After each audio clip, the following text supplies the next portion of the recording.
Hi, welcome to the first episode of Texas Prairie Normal Investigations. My name is Teresa Sorola, and I'm here with a friend of mine, April Reese. Hi. And we just wanted to talk about today, she is well known as a hobby hunting paranormal investigator. And being that this show is going to have a lot to do with paranormal investigations, I thought it'd be fun just to kind of get some questions and pick her brain to see if you yourself wanted to try to maybe do your own ghost hunting, where we could go from there. So, April, I'm so glad you could join us. Oh, Thank you. no problem. Can you start by telling me what got you into paranormal activity to begin with? Um, I would say it was my love of history. I'm an avid reader, so I would always read about history. I love Texas history in particular. I love reading about the Civil War. And I think sometimes when I tell people that, they think I'm making like light of some really dark periods of time. Right. But it wasn't that. It wasn't that I found it fascinating in that aspect. It was more fascinating in the fact that I was thinking like, how could people do this to one another? And that kind of got my whole search going with history and things like that. I remember like specifically one time reading about how brothers had faced each other on the battlefield during the Civil War, and I started thinking, oh my gosh, what about their moms or their families? And then so I found a book a long time ago about poems and songs and stuff from soldiers on the battlefield in the Civil War at that time. And I remember thinking like, I wish I could just talk to them in that moment, like, and see like what they were thinking, or my gosh, like, did they have regrets? Did they have, what was it? And then I thought, well, maybe I can. Maybe I can talk to them. That's a great. That's such a cool and interesting. So that's kind of how it all started, you know. And then I was like, well, might as well give it a try, see what happens. Awesome. So yeah, I love that. So that's really interesting that you were able to kind of figure out an answer to your own question. So do people think you're crazy? Like, I know when maybe not talking to people who don't necessarily believe in paranormal or they don't believe in ghosts, they might tend to think you're crazy. Do you ever come across people who think you're just weird? Absolutely. So we were out this weekend, like, no joke, we were out this weekend in San Antonio downtown. And so you have to understand, like, San Antonio, like I've told you before, is a necropolis. So essentially it's built on top of its dead. Right. So everywhere you're walking in San Antonio, you're walking on history, death. Streets are built over cemeteries. I mean, just a lot of crazy things happen here just because of like our missions and with Native Americans and Canary Islanders, and we have a lot, the Battle of the Alamo, stuff like that. So we were out downtown where we like to go, and I was taking a couple of my friends, and we kind of have the same little crew that goes. We call ourselves the Cool Gang, and that's a great name. Consider it stolen. Yeah. So we went out and we were at San Fernando. They have this awesome show called the Saga Light Show, and it projects the history of San Antonio in lights and all that whatnot, but it brings a lot of people in downtown at night. So we're down there, we have our stuff, we're doing what we're doing, and like I think to like a typical person it looks like we're talking to like air, right, or the walls, right, or whatever, and we're like we start getting readings or we start getting feelings, and we're like, oh, right here, like, when we start talking, then the more responses we get on some of our stuff, we start getting really excited. So then people start thinking like, well, what are y'all doing? Like, are y'all on something? I don't know. So it's just, it just depends, and we have people, even just friends, that are like, oh, y'all are crazy going out there. People think we're crazy either because they don't believe, or they do believe, right. And they're like, you're crazy for messing with that stuff, So either way, there's very rarely, you kind of have to meet your like people that are in that niche to kind of have a conversation with them about anything, because no matter what, you're a lunatic if you're not in that really small group of people that maybe wants to try it out, so yeah. So with all that group and all that stuff, do y'all have any kind of special equipment that you use when you go out ghost hunting? So we're self-proclaimed hobby hunters. Right. We are not professional, so no TV shows in the works. No, there's no TV shows filming us. Maybe cops sometimes. But so I guess the first thing we grab is the MP3 recorder. Okay. So I know it seems like kind of old school. It seems kind of like who uses that anymore, but I like to say you'd be really surprised at how much noise there is in silence when you're doing something like Wow, this, you okay. know, because you're asking questions and then you just kind of take a breath and you wait and then you obviously you're not hearing anything, you know, it's digital, you're not hearing anything at the time, but like you can get playback and maybe hear not even if it's not like a voice or anything, it's a door closing or a rock or just weird things that you didn't hear because you were silent. Right. But why all of a sudden are you hearing these things? We also recently started using an SLS camera, which is really cool. That's interesting. A lot of our viewers and listeners may not know what that is. It's a camera that detects anomalies. So if they detect a presence like of a figure or something that you cannot see, like it was really cool. We were at the Spanish Governor's Palace and we used 3 different SLS cameras this weekend. Mm-hmm. So some of it is you have to be careful with those because it can pick up your look if you only look in the camera. Mm-hmm. You're looking in the camera and you're like, oh my gosh, look at that, you know, person or whatever, and then you look up and it's like, oh, that's just the shape of a trash can. You know, Okay. like so you have to be careful. Or that's a tree, and you're like, oh, that you can explain it away pretty quickly on some of them. But there was one instance this weekend in particular that we were looking through the Spanish Governor's Palace window, and I had mine on, and there's a high chair. Uh-huh.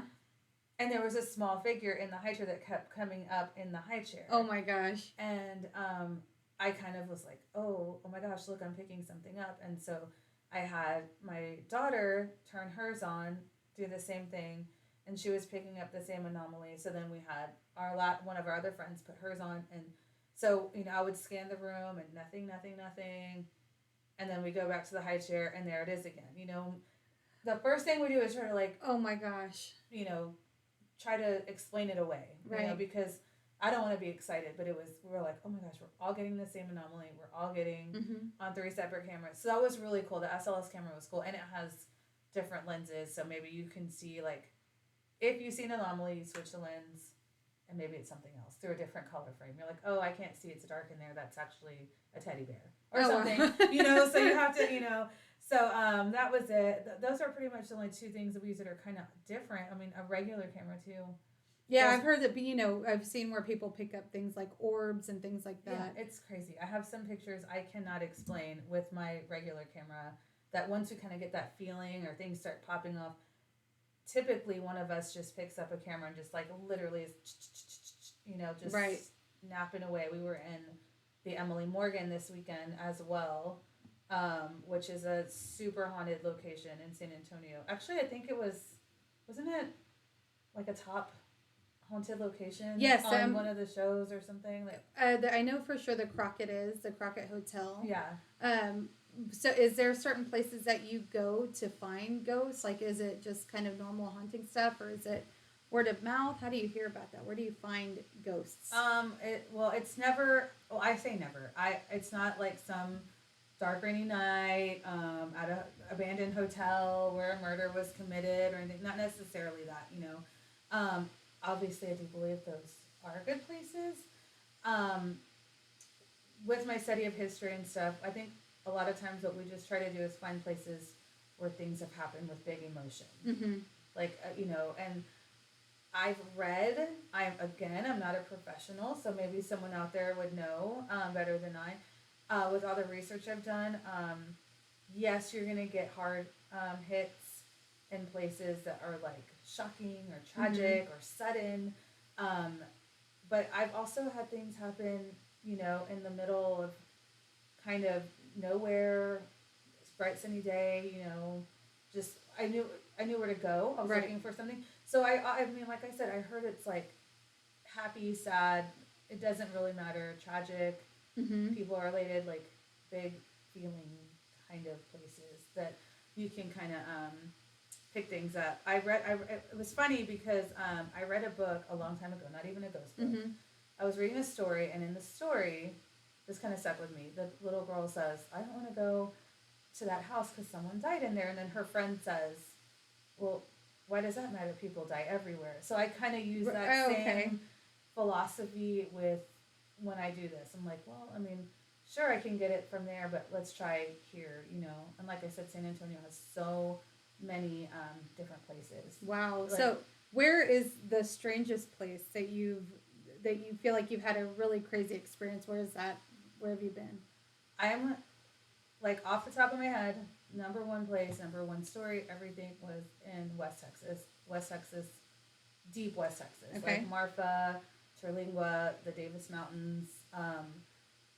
I've been there so many times, and so many times, almost every time, something has happened that I can't explain. And I'm telling you right now, I wasn't even looking. Like, there's just so much history there. There's so much spirituality from natives, and it's just a whole different vibration out there. And I think that's a lot of culture out there that just, leans into that, I think. Mm-hmm. And I think it's been that way since time began out there, and I think it's stuck there. I think it's really Yeah, there's some really freaky and weird things that happen, not just paranormal, but also, as far as UFO sightings and things like that. I mean, the Marvel lights alone are Right, I mean, right. like every time I go out there, I just think, what is it? And the fact that the state of Texas has a plaque out there Mm-hmm. that's like, listen, we've had people studying this stuff forever.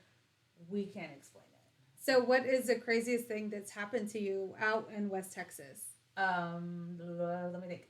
Okay, so I would say, and you have to understand, this happened with my husband and I, who's a complete non-believer. Okay. Absolute. I have met him, yes. Yeah, so he doesn't believe in any of this hoo ha. That's what he thinks it is, so on and so forth.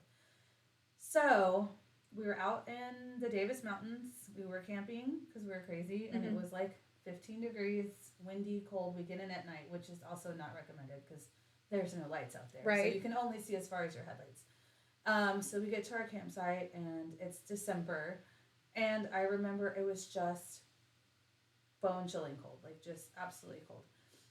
And we get our stuff out, and you have to really be careful to pull your stuff up because there's raccoons and hogs and things. So it takes a minute to get yourself situated. It's Okay. not like a typical camp setup. You have to be, there's bears and all, and you're in the middle of nowhere. Mm. So we get out there and we start setting up. Finally, I'm thinking it is too cold for me. I cannot. Right. I just wasn't prepared for that cold. The next day wasn't going to be like that, but that night was. And I was already tired and whatnot. So I told him, well, let's start a small fire and just keep warm. And I Mhm. wasn't even thinking about the burn ban. Okay. So I'm thinking, oh my gosh, we're just gonna be warm. So finally we start, and it's the tiniest fire. I mean, it's not even in a pit. I mean, it's literally like the tiniest fire. And all of a sudden, we see someone coming down the road. Now you have to understand, these camp spots are very isolated. Mm-hmm. So, and there's rocky roads. So they're really, like, you can hear people coming up the road. Okay. And I kind of look to my left, and probably about maybe 10 feet away, here comes this lady up the road, and it's dark. There's only moonlight. And I'm like, where in the world did this lady come from? Mm-hmm. Now, mind you, she looks like she was maybe just older, kind of hippie-ish clothes, which is typical out there. So Right. I'm not thinking anything of it. I'm just like, okay, this lady's just stealth. So she comes, and she's just kind of standing there, but right at the same time, a park ranger had seen our fire. And he had come, so here comes his truck, and we could see him coming down the road, and I'm thinking, and I told my husband, I said, oh my gosh, I kind of ignore this lady. I don't know why. I don't know what she's doing. And so the park ranger comes pretty quickly, like we can see him coming down the road, and it's kind of a windy road from above us. And he's like, guys, it's a burn ban. Like, I don't want to have to give you a ticket. And I'm like, oh yeah, no joke. I don't want that either. I'm so sorry, And so then while we're talking to him, the lady, I hear her, and I kind of think the park ranger's rude at this point. Because my husband and I both hear, like, hey, can I get a ride? Because I was thinking, oh man, that's what it was. Maybe she got lost. Wow, yeah.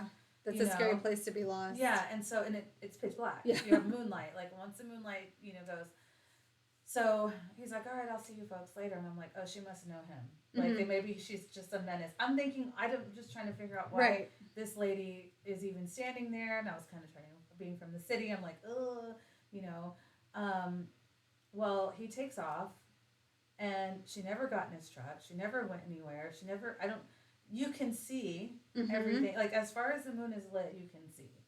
And I'm looking both ways around, and she's gone. And I said, Corey, did she get in the car with him? And he's like, I don't think so. Like, she was just staring at us. And I was like, I know, I have no idea where she went. So we're like, all right, no, this is too much. Let's just go lay down. So we get in our tent. We're all bundled up, and about I don't know 2 minutes into laying down and just finally getting to a place where we can be warm. Um, uh, all of a sudden, I kid you not, our tent is banging. Like someone is just punching our tent. Like Oh my our gosh. whole. I mean, I cannot explain to you how hard. I mean, the whole thing is shaking. So I mean, for a good 15 seconds, that is a lot of seconds when that's happening. You know, in my head it was 5 minutes. So of course my husband grabs his gun and I was like, just shoot. Like I don't know what it is. Right. It could be a bear, it could be anything. And then all of a sudden it stopped. But the odd thing about that whole experience is that our entire campsite is covered in pebbles. So you hear that kind of Crunchy, right. when you walk. So it stopped and I'm like waiting, we're waiting to see like what direction is this thing or this person or this animal, whatever, gonna run off to so he can pop out of the tent. And we hear absolutely nothing. Like nothing, nothing. Just I remember I was like that whole experience. Could it have been the wind? No, Could it was have... like we could see the tent like punching in. Okay. Because the moon is a full moon at that, and Right. out West Texas full moon, it's like someone shining a lamp into your eyes, so you can see the shadows and stuff. I saw nothing. Like I just saw like the tent being hit and punched in and pushed in, and we heard no one run off, nothing. And I mean, I did not sleep that night, but I didn't move either because I was thinking, okay, if I move, they'll know I'm in here. I don't know. It was Right. just very odd. That was like a very odd. There's so many more, but that was like That is real super life. weird. It wasn't some lady that looked at her. She was some lady dressed like a hippie. There was a park ranger there, like a non-believer there, Right. Like, and all of that I know happened. So we Definitely a mystical place, I think, West Texas. Yes, for sure. Well, let's say there was somebody that wants to go out to West Texas and see if they can find their own weird stories. What exactly would they need? What kind of experience does someone need to have to start ghost hunting or looking for things that are paranormal?